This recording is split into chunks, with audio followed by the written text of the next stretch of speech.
Oi, eu sou a Tieme e eu sei que eu andei sumida, não só aqui dos vídeos no YouTube, mas também dos posts no meu blog.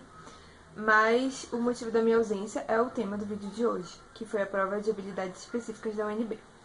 Eu resolvi me aplicar para uma segunda graduação. Como eu escolhi o curso de artes plásticas, eu precisava fazer antes uma prova de habilidades para entrar nesse curso específico. Aí a minha prova de ingresso, como se fosse minha prova de vestibular, vai ser só em dezembro. Mas aí essa prova de habilidades, ela foi agora, semana passada. E eu, quando fiquei sabendo, quando eu resolvi me inscrever, fazer todo o processo, eu tava tipo 2 semanas e meia, mais ou menos, antes da prova. E eu não tinha muito tempo pra estudar mais, né? Então eu tava super nervosa, porque eu não tinha a menor ideia de como que seria essa prova. E além da prova escrita, precisaria fazer uma entrevista e apresentação de portfólio, que me deixou mais nervosa ainda. E daí que vem as minhas dicas, porque eu aprendi algumas coisinhas por experiência própria, que eu acho que vão ser úteis para quem está tentando fazer essa prova no ano que vem, ou para quem quer saber como é que funciona o ingresso para quando resolver tentar, ou sei lá. Mas eu acho que seria muito legal ter essas dicas na internet, porque eu procurei por isso e eu não encontrei. Então, talvez isso sirva de ajuda para alguém futuramente, não sei. E minha primeira dica é leia todos os editais que o CESP disponibilizar, ou que a sua universidade disponibilizar. Porque no caso da minha prova, eu esqueci de levar. Esqueci não. Eu não sabia que eu ia precisar levar cola e tesoura. E eles lançaram um edital, tipo, uma semana mais ou menos antes da prova, falando assim, também serão permitidos cola e tesoura. Tipo, se quiser levar, leva, se não quiser. Mas resumindo, precisava ter levado e eu não levei. E eu perdi uma questão de 2 pontos, que era de recortar e colar. Segunda coisa, eu deixei pra olhar as provas antigas só uns dias antes da prova. Porque eu tava, na minha cabeça, eu tava tão agoniada que eu não pensei que se eu olhasse as provas antigas antes, poderia me preparar melhor. E aí eu não olhei, porque o CESP disponibiliza todas as provas dos anos anteriores. Mas eu não olhei e quando eu resolvi olhar eu vi que o nível da prova era meio pesado. Não era tão simples quanto eu imaginava, sabe? A prova, a estrutura dela é bem parecida de todos os anos, assim, a elaboração das questões é bem parecida. Não que os assuntos sejam os mesmos, pelo que eu reparei, sempre foi bem de um ano, sempre difere muito pro outro ano. Mas o modo como é elaborado é bem semelhante. Por exemplo, tem sempre uma redação, é tipo como se fosse uma redação, mas são 3 perguntas. Tem tipo um texto, algumas obras, algumas fotos de obras, né? E aí você tem que responder algumas perguntas relacionando o texto com as obras, e geralmente são obras contemporâneas, sabe? E aí tem umas outras questões de desenho, em que eles querem analisar como que você como que você se relaciona com o espaço do papel, com a profundidade, com a sombra. É bom ter uma noção de desenho. Assim, não, acho que não precisa ser nenhum expert, porque querendo ou não, você está entrando no curso para aprender, né? Eu penso assim, pelo menos. Mas é bom ter alguma noção de estética, assim, de composição, sabe? Eu não consegui ler todos os livros, porque eu tive pouco tempo para me preparar. Mas eu acho que se você tiver mais tempo, se você está desde o começo do ano pensando em fazer essa prova, ou se tem alguns meses ainda, se esforce para ler todos os livros, para estudar.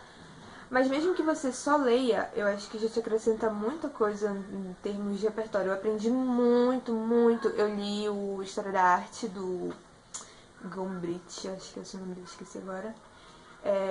Li esse aqui, que é o Teorias da Arte Moderna. Sim, todos os livros eles têm mais ou menos essa grossura.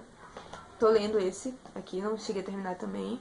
Tô lendo ainda o Sintaxe da Linguagem Visual e o Teoria. Teoria. História. Teoria não. História Geral da Arte no Brasil, volume 2. Eu não consegui emprestar do volume 1. A entrevista parecia um bicho de 7 cabeças pra mim, porque eu não tinha a menor ideia do que eles iam querer saber. E eu não tinha um portfólio de arte forte, porque eu não trabalho com arte, né?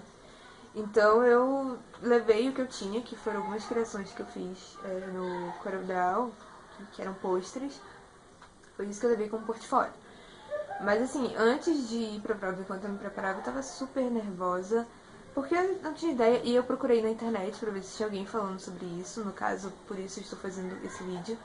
E não vi ninguém falando sobre como que era a prova ou nada, mas aí eu vi que tinha alguns cursos preparatórios específicos para essas provas, que custavam cerca de 600, 700 reais. E isso me deixou mais nervosa, porque daí eu fiquei pensando, sei lá, se tem um curso preparatório nesse valor para uma prova tão simples, então significa que essa prova não é tão simples assim. E isso aqui daí eu não podia pagar, então eu tive que estudar por minha conta e ficar nervosa até a hora H, né, de chegar lá na entrevista. Foi bem chato esse dia da entrevista, porque eles chamavam por ordem alfabética, sendo que eles mandaram todo mundo estar lá numa sala às 2 horas. Então eu fiquei das 2 até mais ou menos as 4 horas esperando para ser chamada, porque meu nome começa com T. E a entrevista durou menos que 10 minutos, foi tipo uma coisa muito rápida e foi muito tempo de espera. E na sala eu fiquei mais nervosa ainda, porque todo mundo tava com um portfólio lindíssimo lá, todo mundo com os desenhos super elaborados e... Assim, todo mundo nervoso como eu, mas eles estavam infinitamente anos-luz à minha frente em termos de arte, vamos dizer assim. E eu fiquei super agoniada, mas aí quando chegou na hora da entrevista foi tudo muito tranquilo. Eram 2 professores e eles me fizeram perguntas mais pessoais do que relacionadas ao conteúdo em si.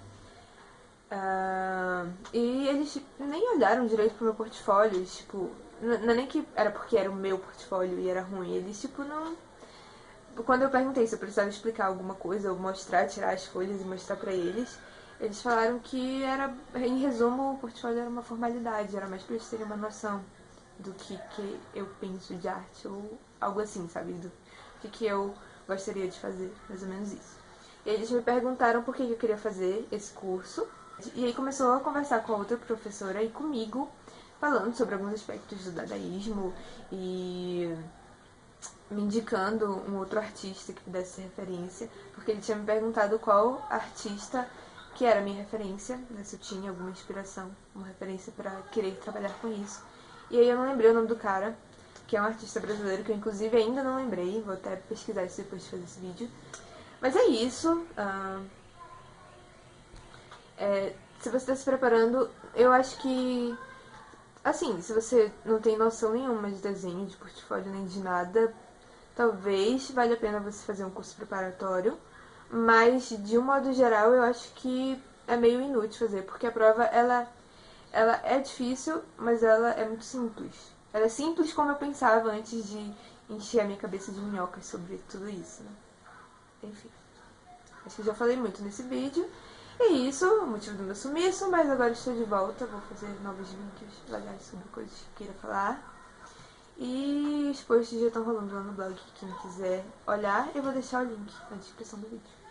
Beijo e até a próxima!